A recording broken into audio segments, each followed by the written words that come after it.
एक आइलैंड जहां पर ज़ॉम्बियों को कैद करके रखा जाता है ताकि लोग अपने मजे के लिए उन्हें मार सकें। पर उस आइलैंड पर जाने के लिए लोगों को मोटी रकम चुकानी पड़ती है। लेकिन एक दिन वहां के सारे ज़ॉम्बी पिंजरों से आजाद हो जाते हैं, जिसके बाद वहां के लोगों और ज़ॉम्बियों के बीच युद्ध छिड़ जाता है, जिसमें अधिकतर लोग मारे जाते हैं और कुछ लोग वहां से बच निकलते हैं। पर सवाल ये खड़ा हो उठता है कि उस आइलैंड पर इतने सारे ज़ॉम्बी कैसे आते थे। चलिए मूवी की पूरी कहानी आपको समझाते हैं। रिजल्ट मूवी की शुरुआत में हम देखते हैं कि कुछ साल पहले पूरी दुनिया में ज़ॉम्बी वायरस फैल गया था, जिस वजह से बहुत सारे लोग ज़ॉम्बी बन गए थे। अब जितने भी लोग ज़ॉम्बी बने थे, उन ज़ॉम्बियों को एक अलग ही आइलैंड पर रखा जाता है ताकि बाकी के लोग आराम से रह सकें। अब जिस आइलैंड पर ज़ॉम्बी रहते हैं, उस आइलैंड की सीईओ विल्टन है, और जो भी लोग इस आइलैंड पर आकर ज़ॉम्बियों को मारना चाहते हैं, उन लोगों को बहुत बड़ी फीस देनी पड़ती है, जिस वजह से विल्टन बहुत सारा पैसा कमा पाती है। अब हमें एक कपल को दिखाया जाता है जो उस आइलैंड पर आया था।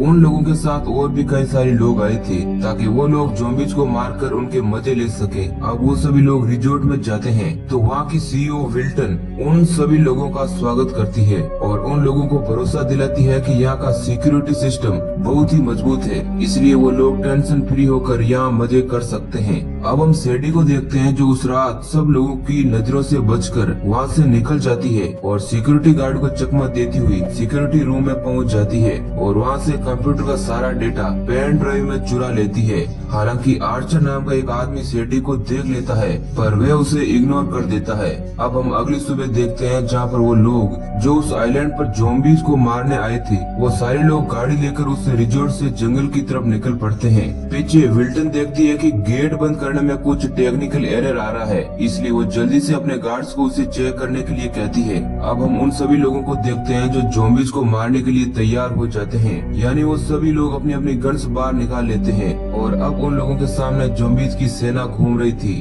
अब मेलेनी नाम की एक लड़की एक ज़ॉम्बीज के सिर के ऊपर निशाना लगाती है और वह उसे शूट करने ही वाली होती है कि वह ज़ॉम्बी मेलेनी की तरफ देखता है, जिस कारण मेलेनी उसे नहीं मार पाती है और इमोशनल हो जाती है। अब हम देखते हैं कि उन लोगों का गाइड उन लोगों को कैंप तक ले जाता है जहाँ पर सभी लोग आराम करने के लिए ठहरते हैं। इसी बीच मेलेनी लुइस से कहती है कि हमें यहाँ पर नहीं आना चाहिए था, मुझे यहाँ पर कुछ भी ठीक नहीं लग रहा है। इधर हम उन रिजॉर्ट के सिक्योरिटी गार्ड्स को देखते हैं जो विल्टन को बताते हैं कि हमारे कंप्यूटर को किसी ने एक्सेस कर लिया है और हमारा सारा डेटा भी चुरा लिया है। तब विल्टन देखती है कि उनके सारे कंप्यूटर ने अब काम करना बंद कर दिया है। ये देख वह तुरंत गार्ड से कहती है कि वो लोग तुरंत वहाँ पर घूमने गए लोगों को वापस बुला ले, क्योंकि अब उनकी जान को खतरा है। लेकिन तभी हम देखते हैं कि जिस जगह पर ज़ॉम्बी को रखा गया है, उस जगह के सारे गेट ऑटोमेटिक खुल जाते हैं और सारे ज़ॉम्बी आजाद हो जाते हैं। सारे ज़ॉम्बी रिजॉर्ट में भी आ जाते हैं और वहाँ पर मजे ले रहे लोगों पर हमला करते हैं और एक एक करके उन सभी लोगों को मार डालते हैं। यानी अब ज़ॉम्बी हर जगह फैल गए थे। अब कुछ उसे सिक्योरिटी रूम में भी घुस जाते हैं जहाँ पर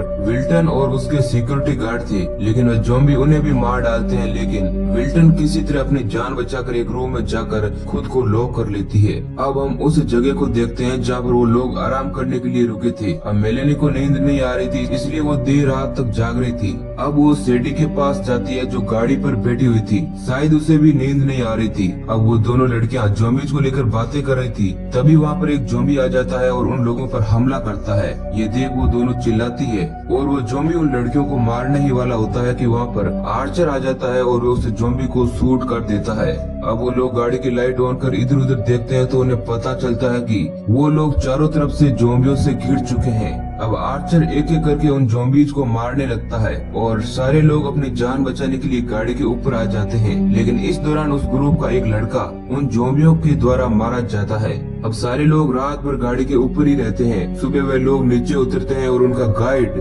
समझ जाता है कि इस पूरे आइलैंड पर अब ज़ॉम्बी आजाद हो चुके हैं, इसलिए सभी लोगों को साथ में रहने की जरूरत है। अब सभी लोग एक प्लानिंग के साथ आगे बढ़ते हैं, क्योंकि अब उन लोगों को पता चल गया था कि सरकार जल्द ही आइलैंड पर बॉम्ब गिराने वाली है ताकि ज़ॉम्बी सिटी तक ना पहुंच सके। इसलिए अब उन सभी लोगों को जल्दी से जल्दी समुद्र के किनारे पहुंचना था। इसलिए अब वो लोग आगे बढ़ते हैं और थोड़ी दूर चलने के बाद उन लोगों को रास्ते में एक गाड़ी दिखाई देती है जो गेट तोड़कर अंदर घुसी हुई थी। ये देख सभी लोग बहुत खुश होते हैं क्योंकि वो अब आसानी से दूसरी तरफ जा सकते थे। अब वो लोग गेट से निकल ही रहे होते हैं कि पीछे से बहुत सारे ज़ॉम्बी उन पर हमला कर देते हैं। इस दौरान उनके ग्रुप के एक आदमी को ज़ॉम्बी काट लेता है, जिसके बाद लुइस तुरंत उसे मार देता है क्योंकि अब वह भी ज़ॉम्बी बन गया था। अब वो लोग अपनी जान बचाकर आगे बढ़ते हैं। इसी बीच आर्चर रुक जाता है और वो सेडी को कहता है कि मैंने पिछली रात तुम्हें सिक्योरिटी रूम में जाते देखा और उसके बाद से ये सारी गड़बड़ शुरू हुई है, इसलिए तुम अब हम लोगों के साथ नहीं आ सकती हो और न ही तुम ज़ॉम्बीज़ को मार रही हो। तब सेडी उन लोगों को सब बताती है और कहती है कि वो चाहती है कि इस रिजॉर्ट की सारी सच्चाई पूरी दुनिया के सामने आए कि आखिर यह किस तरह इंसान अपने मजे के लिए ज़ॉम्बीज़ को मारता है, इसलिए वो किसी भी हालत में रिजॉर्ट को बंद करवाना चाहती थी।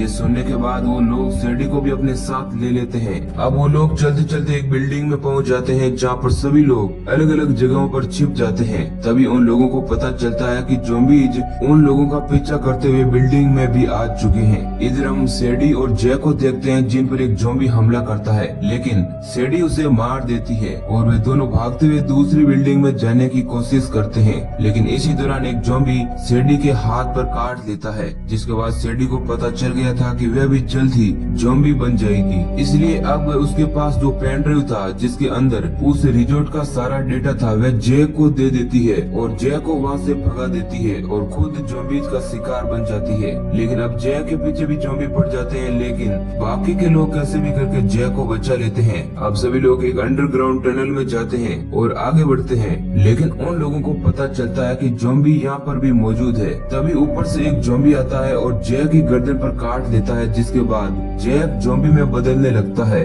ये देख आर्चर उसे तुरंत शूट कर देता है और अपने एक और साथी को खोकर सभी लोग बहुत ही दुखी हो जाते हैं। अब वो सभी लोग आगे बढ़ते हुए एक ऐसी जगह पर पहुंच जाते हैं जहां पर उन लोगों को पता चलता है कि इस आइलैंड पर जितने भी गरीब और बेसहारे लोगों को बेला फुसला कर लाया जाता था, उन सभी लोगों को विल्टन इन्फेक्टेड कर उन्हें ज़ॉम्बी बनाती थी ताकि ज़ॉम्बीज़ की संख्या कम ना हो और उसका कारोबार चलता रहे। जब आर्चर और उसके साथियों को इस बात का पता चलता है तो सभी हैरान रह जाते हैं। तभी वहाँ पर बहुत सारे ज़ॉम्बी आ जाते हैं और उन लोगों पर हमला करते हैं, जिसके बाद वो तीनों दौड़ते हुए एक रूम में जाते हैं और उस रूम के दरवाजे को बंद करने की कोशिश करते हैं। लेकिन ज़ॉम्बी उस दरवाजे को अंदर की तरफ धकेल रहे थे, इसलिए आर्चर और बाकी के लोग वापस अंदर से उस दरवाजे को पकड़कर खड़े थे। तभी आर्चर को ऊपर से निकलने का एक रास्ता दिखाई देता है, लेकिन इससे पहले वे कुछ कर पाता लुइस इन लोगों को अकेला छोड़कर भाग जाता है, जिसके बाद आर्चर मेलेनी को भी वहाँ से निकाल देता है और पीछे खुद अकेले ही दरवाजा पकड़े खड़ा रहता है। लेकिन अब वह थक जाता है और दरवाजे को खोल देता है। दरवाजा खुलते ही ज़ॉम्बी उस पर टूट पड़ते हैं। इधर हम देखते हैं कि मेलेनी बाहर निकलने के बाद लुइस से जाकर मिलती है। तब उसे पता चलता है कि लुइस भी ज़ॉम्बी से लड़ते लड़ते इन्फेक्टेड हो गया है, लेकिन मेलेनी लुइस को नहीं मार पाती है, इसलिए वो अपनी गन लुइस को दे देती है और वहाँ से चली जाती है। पीछे हम लुइस को देखते हैं जो अपने आप को शूट कर लेता है। इधर मेलेनी को भी कोई अचानक एक रूम के अंदर खींच लेता है। अंदर खींचने वाला कोई और नहीं बल्कि विल्टन थी। विल्टन मेलेनी को कहती है कि 5 मिनट के अंदर सरकार इस जगह को तबाह करने वाली है, इसलिए हमें जल्दी से जल्दी यहाँ से भागना होगा। लेकिन तभी पीछे से ज़ॉम्बी उस रूम के अंदर आ जाते हैं और विल्टन को भी मार डालते हैं। अब मेलेनी अकेले ही बची थी और वे अपनी जान बचाकर वहाँ से भागती है, लेकिन अब उस रिजॉर्ट के सारे ज़ॉम्बी मेलेनी के पीछे पड़ जाती है और मेलेनी भागती हुई समुद्र की तरफ जाती है। इधर लड़ाकू विमान भी आ जाते हैं और वे उस आइलैंड पर बॉम्ब बरसाने लगते हैं, लेकिन मेलेनी किसी तरह अपनी जान बचाकर समुद्र के अंदर कूद जाती है और जिसके बाद रेस्क्यू टीम उसे बचा लेती है। इधर पीछे पूरा आइलैंड तबाह हो जाता है। मूवी के अंत में हमें एक न्यूज दिखाई जाती है जिसमें बताया जाता है कि मेलेनी ही सिर्फ उस आइलैंड से जिंदा बच पाई थी और साथ ही उस आइलैंड की पूरी सच्चाई भी दुनिया के सामने आ गई थी। यह सारी न्यूज आर्चर भी एक रेस्टोरेंट में बैठा देख रहा था, जिसका मतलब था कि आर्चर भी उस आइलैंड से बच निकला था। और यहीं पर हमारी मूवी समाप्त हो जाती है। अगर आपको वीडियो अच्छा लगा है तो लाइक करना मत भूलें और ऐसे ही इंटरेस्टिंग वीडियो देखना चाहते हैं तो चैनल को सब्सक्राइब कर नोटिफिकेशन बेल को ऑल पर सिलेक्ट कर लें। वीडियो को अंत तक देखने के लिए आपका बहुत बहुत शुक्रिया।